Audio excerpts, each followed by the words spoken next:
YouTube family, welcome. My name is Simanga, aka the Big Daddy, and this is the Big Daddy Football Corner. In this channel, we break down games tactically, especially Orlando Pirates matches. See our dons are into small pieces and look at the detail into each and every game. When a video is up, Orlando Pirates has played or they are going to play. And this is a post-match, tactical analysis and breakdown, of the game between Orlando Pirates and CapeTown City. Game played Esgodini Orlando Betway Premiership game.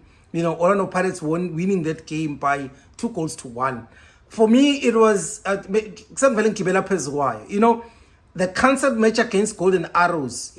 I anticipated how the lineup is going to be, especially because there were two players that was a surprise. And for me, I was very happy to see them back. Goodman, Mosele, as well as Mbogazi. So I was looking forward to see what will the lineup be, in this particular game. And again, they were back, into this particular game. But for me, this particular win, Orlando Pirates, the thing that I love the most about it is the fighting spirit that the team showed, is the willingness to grind and get results. For me, they played their hearts out, especially in the second half. And for me, that seals everything. You can feel, you can sense, you can smell that the Orlando Pirates players want this. Even the man of the match interview that CBC did, you could see that within the players, there's this thing that we want this thing this season. And for me, that means a lot. And it says a lot about Orlando Pirates and them wanting, to push it Sundowns to the maximum, And last season, this could easily have been a loss or even a draw for Orlando Pirates in this particular game. But yeah, when the lineup came up, the question was who's playing left back? And that was, for me, the interesting was going to be, Ushandu playing the left back and Uhoto playing up, or it was going to be Hoto playing. So, as well as the positional rotation that Orlando Pirates does, where the players interchange position, sometimes confuses you, because at some point, Hoto was playing on the left back, at some point in the right wing, at some point in the right back, Shandu as well, Diano as well, which was very interesting. But eventually, around the 15th minute or so, you started seeing then that Hoto is actually playing more as a left back, and Ushandu is playing more as a right winger. But the interesting detail that impressed me the most in the first half with Orlando Pirates was how they were pressing a CapeTown City build-up. All the time, whenever they were pressing, it looked like CapeTown City are about to make a mistake. Because if you can go back, you will see there was a chance that Utito almost scored from us pressing them aggressively with three players, up front. Because how City were playing, they were playing out using the left back. They were using Manyama as an outlet. And Orlando Pirates were pressing them at the corner, Beba, and they dealt with that particular the build-up with the three-man press aggressively and so good. And Tito almost scored from such a situation. For me, there was, big ups to Orlando Pirates for that. Then, 2-2 rest defense Orlando Pirates, that is inclusive of the high line, is a disaster waiting to happen. Because Orlando Pirates keep conceding the same type of goals. They keep doing the same type of mistakes. Go back, watch Makesi. Go back, watch Sundowns. Go back, watch this particular game at CapeTown City. They are just conceding because of the 2-2 rest defense and that high line. You cannot play high line, in my own view, when you have two players like Usbisi as well as Uqobi. Because for me, both of them, they are similar players. There is nobody within them who's a talker, who's a thinker, who's going to tell them, let's drop the line, who's going to tell them, let's push the line, who is marking, who's not marking, who engages on the press, who doesn't. And for me, there isn't that type of communication in that particular. And for me, I just don't like why Orlando Pirates always allow, the pass to the opposition player that provides an outlet. For me, there is no pressure on the player that makes a pass. There is no pressure on the player that's making a run. Orlando Pirates looks always vulnerable and easily they get caught in those type of transition. Those 1v1 situations that they always want to create with the center backs, especially with Uqobi, or even allow Uqobi, drag into midfield where then they will play the ball behind him. I just think that Orlando Pirates are not dealing with the runner, the player that provides the outlet enough or early enough for me. And I think Usmisi spoke about this thing. He says he even spoke to Amachita, during halftime. They need to make more of those technical fouls early before the player goes into the box, because you cannot accompany the player inside the box like they did with the number 10 where Sundowns. They also did the same with Chukwueze, who ended up getting the goal to Domingo. So for me, Orlando Pirates really need to deal with the issue of the rest defense, right?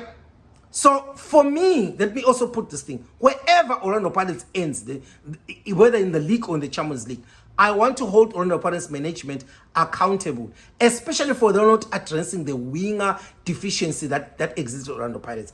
For me, they knew in the window that Saleng has issues, but they still let Gilberto go in this, and they did not sign any winger in that particular position. And for me, gents, Gilberto specifically shouldn't have been allowed to leave. One can say he's the one that asked to leave on loan. I'm saying, does that mean that when Tito comes to Orlando Pirates management and asks to leave, they're going to allow him? When Rele comes, they're going to do the same. When Mabasa comes, are they going to do the same? No, they should have said no to the player. Because for me, you cannot allow Gilberto to go, especially with the 10 million investment that you've made him.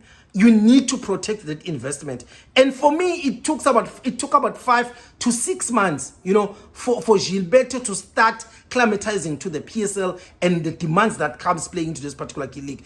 I think before he left around December, he was showing glimpses and hopes of what he can produce. Because for me, that player is a very, very good player. And the only thing that was needed was for him to climatize, because I've watched him a lot, before he joined Orlando Pirates. And for me, going back on loan, you are regressing his climatization, And when he comes back, he starts back at zero. He still needs 5-6 months again to climatize. Exactly what are you doing? Because that basically you're just going reverse. And for me, the deficiency of having options on the wing side of Orlando Pirates is a very, very big issue at Orlando Pirates.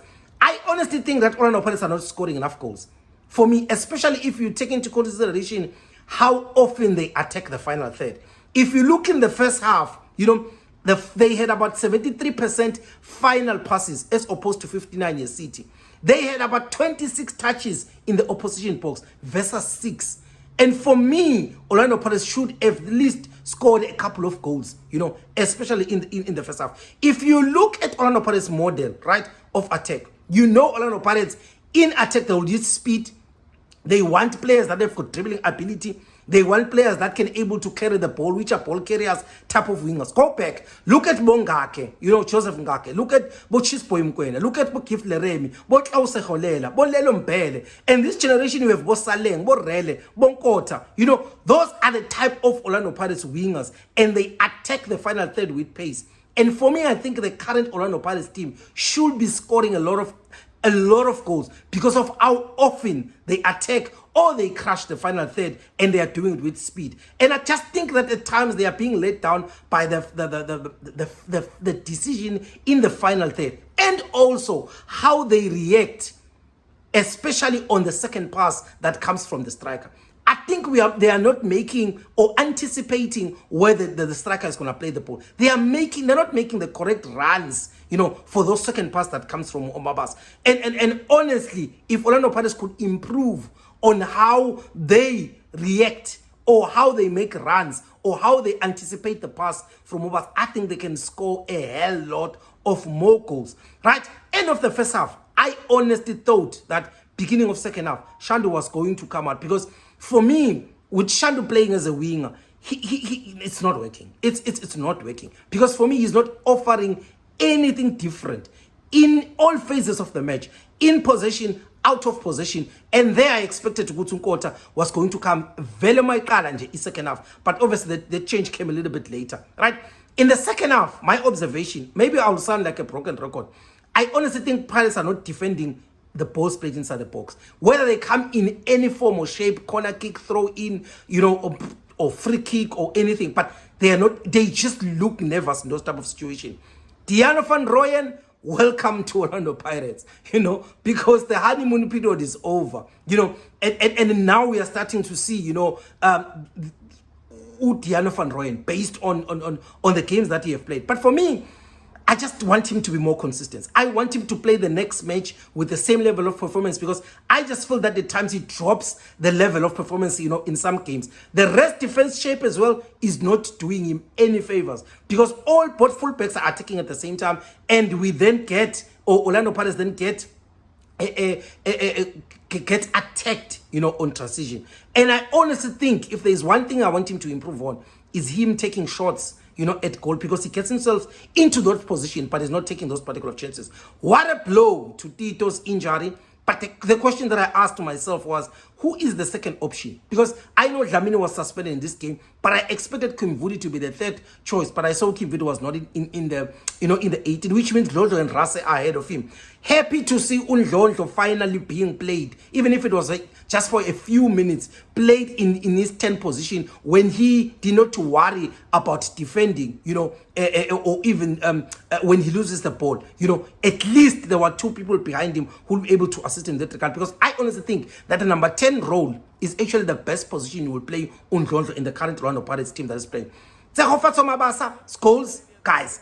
I honestly think that, Mabasa is giving Orlando Pirates the goals that they need. Because before this game, he's chasing Villagas being the Orlando Pirates top goal scorer.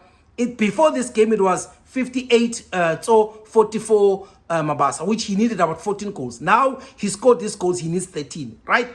And I think Rivero is doing enough in choosing which games suits Umakhopa, which games suits Mabasa. And this particular game was just also another advert of him being able to do that. But as I say, I want Orlando Pirates to use more of Mabasa's ability of being clinical in the box. I want Orlando Pirates to play more balls inside the box to use that particular strength. I don't want Mabasa to be asked to run, to run or to play outside the box or run the channels. I honestly want him to be in the kitchen, more in the kitchen, because even his hold-up game has really, really improved. There's something that we've always been talking about in the TTB show, crying for Rivero to variate their game, because Orlando Pirates take you through the middle with quick combination, they use the wing play to stretch opposition as opposed to using wing play, to get balls into the box. And I like when Kota went on the other side, because there's that unpredictability that he brings, because he was going to bring in crosses with his strongest foot on the left-hand side, as well as Uhoto is on the left-hand side, right? So for me also, the variation of playing with two strikers gives something different. Ndlondlo playing an advanced position also gives that variation that we've been talking about. But Goodman, Mosele, congratulations, boy, for coming back. I've been saying this thing, all over again, that I can't wait for him to come back so that we can see what he brings into midfield. Whether Orlando Pirates definitely need a CDM in that particular role or not. And I think he showed in this game that he is solving that problem, because having a player like Mosele gives you a variation of the double pivot, because Orlando Pirates have been playing, because there are three basically variations of the pivot. You can play with 2 6s, you can play with a hybrid of a 6 and an 8, you can play with 2 8s. And Orlando Pirates have played with 2 8s and a hybrid, but they have not played with a double 6.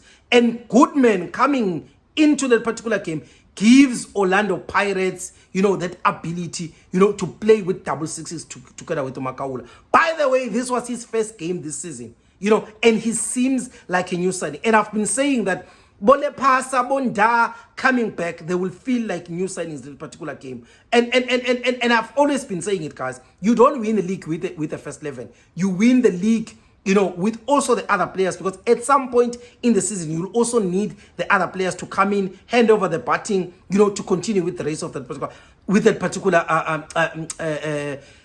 quest for E-League. And in the second half, normally of the season, is more harder, because the table is lining up. Teams are desperate for points for different reasons. And Jose also explained why Mosele got in, because they needed different type of a profile, as opposed to Makhaula. And for me, having Mosele in that midfield brings you physicality, gives you strength, it gives that power, it gives you that wheel of steel, it gives you that grind into midfield. Also, he's comfortable on the ball, and also he's got the ability to protect the ball. For me, he gives me a high level of comfort when he plays into that position. And him and Makhaula's combo, I think it will be great protecting that back four, which is leaking goals. And I think Mosele will play a very, very big part into the CAF Champions League, especially with MC Alger, Orlando Pirates being given with MC Alger in the next phase of the Champions League. And for me, big ups to Jose for the substitution that he made, because all the players made a huge impact. Ndlozi came in, stabilized the right back, and I think the Orlando don't need to go out and buy a right back with that boy there. Ndlozi playing in an advanced position, and also even playing in when he dropped back a little bit when Makhopa came in, the way he's able to switch play into the wings when you're looking for a goal, wonderful. Mosele, I can't say enough. Nkota, I think he brought something different. Makhopa, with having two strikers and even playing as a 10, that was a very interesting. But guys, who chooses this man of the match? Because Tshegofatso Mabasa, I honestly think he deserved to win this man of the match. I honestly think for me it was one of his best games at Orlando Pirates, because he availed himself a lot to be an outlet. He was instrumental in spearheading Orlando Pirates attack. And I'm not saying Usmisi did not play well. I'm just saying that to Mabasa, I think he played brilliantly. Yeah. Please, guys, please comment, like, share, this particular video, and let me know what else did I miss in this particular game. Details, tactically, away.